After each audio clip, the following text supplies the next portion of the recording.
Chez les Indiens, il y a un rituel, pas tous les Indiens, en tout cas ceux que je connais, il y a un rituel qui dit, quand on doit prendre une décision, on regarde 7 générations avant, on prend la décision et on la projette 7 générations après. Alors vous savez, 7 générations, ça fait quoi, 150 ans, hein, c'est pas énorme. Donc c'est votre grand-père, votre père, grand-père, arrière-grand-père. Alors vous allez me dire, et après je connais pas. Oui, mais on a la culture, hein, on a ce qui se passait dans la société et les règles.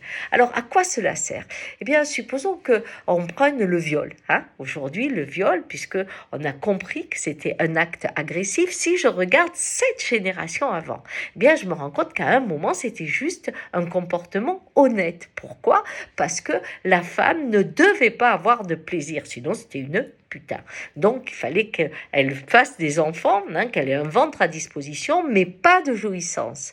Donc, il faut imaginer que les hommes, pendant longtemps, ont pénétré des corps qui ne bougeaient pas. Et on appelait ça quelque chose d'honnête. C'était le devoir conjugal.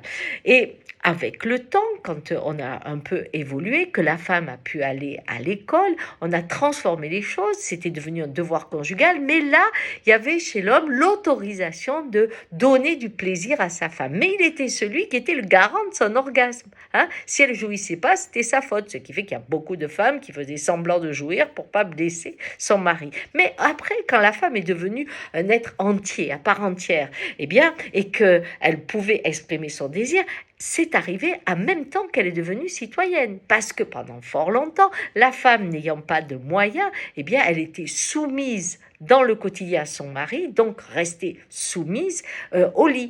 Quand elle a repris sa liberté, à partir de là, son désir pouvait venir. Et elle a commencé à formuler son désir et à comprendre que son orgasme lui appartenait. Un homme ne peut pas vous faire jouir si vous en avez pas envie. Donc ça rentre pour en partie en tout cas, c'est vraiment dans la responsabilité de chaque femme de oser l'orgasme. Bien.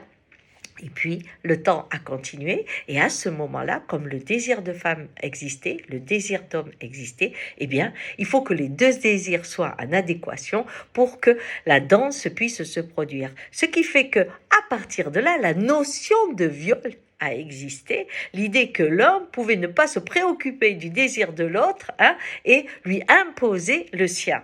Alors, et généralement, c'est les hommes, mais il y a aussi des femmes, parce qu'il y a des hommes violés qui se font. Quand vous êtes aujourd'hui dans cette situation où on est en train de mettre à jour que ce comportement, quand un désir n'est pas, respecté, on est dans une agression, est nouveau. Si on projette dans le futur cette prise de conscience, cela veut dire qu'on va avoir des rapports respectueux au niveau des désirs de chacun. Et si on le met dans le futur, on sait que ce qui se passe à ce niveau-là peut évoluer dans d'autres domaines. Et c'est ça qui est magnifique dans la projection. Vous voyez?